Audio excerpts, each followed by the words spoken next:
Rafael Navarro viveu sua grande noite com a camisa do Palmeiras, fez lá o primeiro gol, teve o Sai-Zica.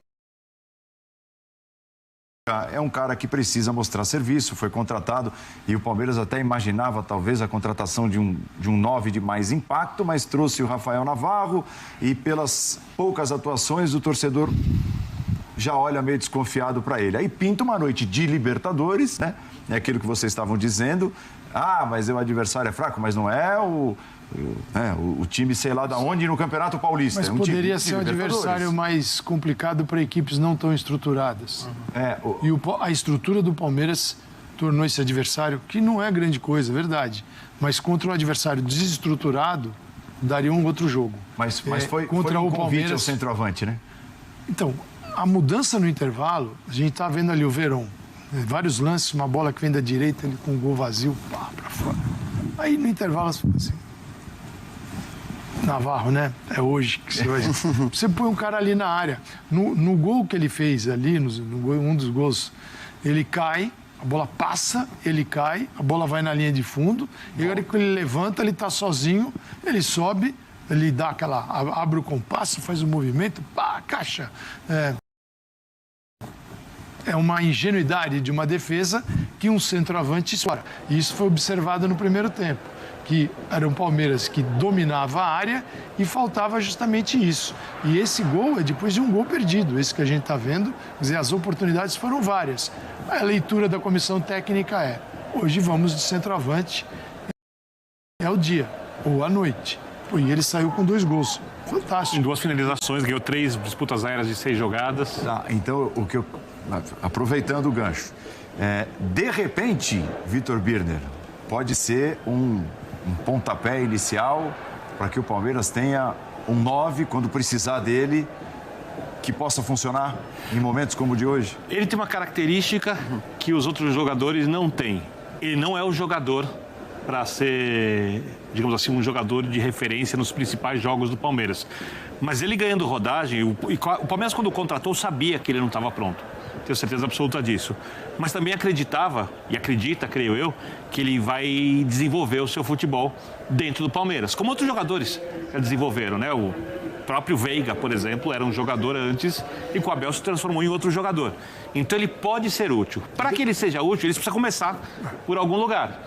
Isso, por mais que não seja um grande adversário, é um jogo de Libertadores fora de casa. Eu entendi onde você quer chegar, que é o seguinte: o que esse jogo mostra, eu até pergunto do Paulo e o Bira, o que esse jogo mostra para a torcida, para o time, para o treinador, a importância deste jogador? Para mim, mostra o seguinte, que ele está trabalhando, que a comissão técnica deve ter conversado com ele, o seguinte: cara, tem um processo para você aqui dentro. É esse aqui. Então você vai caminhar desta maneira aqui que nós estamos vendo.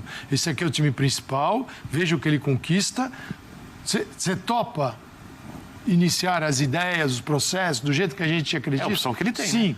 Pô, aí vem um jogo, acreditou? Entrou? Só falta então agora o Palmeiras resolveu o problema. Ele volta e ele continua naquele processo. Sim. Mas ele deu um passo adiante. Como ele fez com o Gabriel Menino hoje. Ele andou uma casa. Que tem ficado fora e que hoje volta à equipe, já foi um jogador fundamental. Exatamente. Ou seja, é o treinador conduzindo os processos extra-campo para que os jogadores rendam mais. Mas é importante dizer assim, porque senão...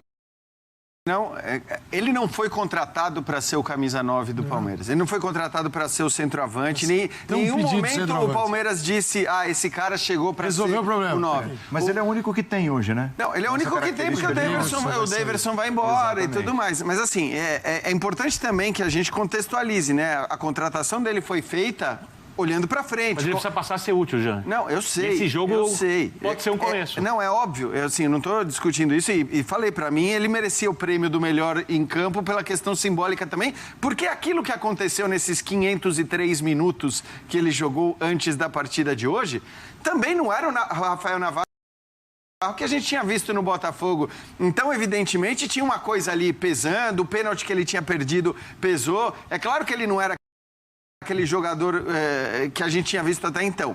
O que não significa que depois de 2 gols ele passe a ser o 9 titular e que o Rony vai para o banco ou que vai ocupar o lugar do Scarpa. Ele está seguindo um caminho para o qual ele foi contratado, que é o caminho para o qual foram contratados vários jogadores do Palmeiras. Entre eles, o Rafael Veiga, que quando foi contratado olhando para frente. O Johan, que depois acabou indo embora, mas foi contratado olhando para frente. E é assim que se faz um time de futebol. Eu acho que, né, você tem que ter claro que as coisas muitas vezes acabam surpreendendo, que de repente o cara começa a fazer um gol atrás do outro e acha um espaço que você não imaginava. Mas acho que é só importante ter essa consciência de que... Mas você sabe que, assim, o porquê que eu acho que é válido ter o momento de paciência. Tem um exemplo. Lembra aquela época que o Palmeiras tinha 3 ou 4 centroavantes? Assim, de bom nível. Uns, assim... Fora. Luiz Adriano. Quem ficou pouquíssimo tempo e foi embora? Com poucas oportunidades. Talvez hoje seja o melhor deles todos. O Arthur Cabral. O Arthur Cabral jogou pouquíssimo no Palmeiras, veio do Ceará quando veio. Isso. E foi o cara que teve menos oportunidades entre todos esses centroavantes que o Palmeiras tinha à época no elenco. Eu me lembro de um jogo que ele fez no sábado à tarde contra o Novo Horizontino no Campeonato Paulista, que até fez gol. Uma rara oportunidade dele em campo. E hoje, de todos aqueles centroavantes, ele é o cara... Mas tem outros jogadores assim, maior com essa história. O Zé Rafael é outro. Então, que era um cara que era um meia mais adiantado, respeitou e o a Palmeiras trajetória. Teve paciência Até você fala assim, aqui é o teu lugar e aqui ele funciona. Com um outro que voou, que é o Danilo, passou na frente de todo mundo. Isso, só que, assim, é que hoje o Palmeiras tem outro contexto. Então, pegando o exemplo que você está usando do Cabral, do Arthur Cabral, talvez, de verdade, se o Palmeiras estivesse num outro momento, sem o elenco que tem, as alternativas que tem, talvez um monte de gente já tivesse pedido para o Gabriel Veron vazar, já não acreditasse mais no Gabriel Veron. E eu falei hoje na transmissão do jogo, esse menino tem 19 anos. O problema é que a gente fala dele desde os 16, 17, e se exige que ele aos 19 anos tenha condições de ser o titular indiscutível do Palmeiras. Mbappé, 19 anos. Mas o Palmeiras hoje dá para ele a possibilidade de beleza. Se não for agora... Ele foi destaque em todas as seleções de base. E aí, praticamente, se olha para o menino assim como um escolhido, e se ele não explodir antes dos 20, alguma coisa está errada. E não está. Não necessariamente está. O que eu acho que o Abel, obviamente, fez isso, todos os treinadores fazem, e eu acho que a leitura dele para o início do ano, quando ele viu o grupo, é a seguinte: eu estava olhando a tabela aqui, no dia 25.